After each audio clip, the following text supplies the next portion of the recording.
Hey guys, welcome back to another Golden's Cast Iron video. My name is Brentley Hudson.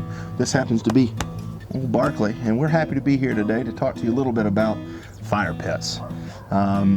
This is the Golden's Cast Iron 30-gallon sugar kettle fire pit, and around it is my father-in-law's ring.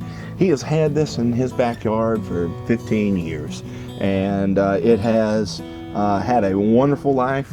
Lots of memories have been created around this, but the stone itself has gotten a little worn and the ring inside has deteriorated. That's what happens with Chinese metals. Over time, they just don't hold up. So what we've done is we've given him a Golden's Cast Iron 30-gallon fire pit, and I'm going to show you how easy it is to install. I hope you've got a good friend that can come by and help you out. It is a bit labor intensive and it takes a long time. So just sit back, hold on, and just bear with us as we show you this lengthy process on how to improve a fire pit that you have in your backyard. Okay, stay tuned.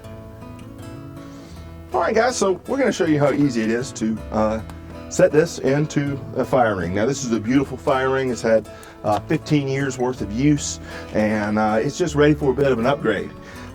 So we're going to upgrade it. Got my good friend here, Todd, and we're going to do 275 pounds of American-made quality right here in this beautiful fire pit.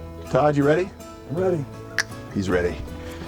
3, 2, 1, hurry up, hurry. Let's set it down right here. And lift nice and easy. 1, 2, 3. And set down. Wait. Hold on. Let's see. There we go. Just as easy as that. Now, you ready for a drink? I'm ready for a drink. Let's go get a drink. Thank you.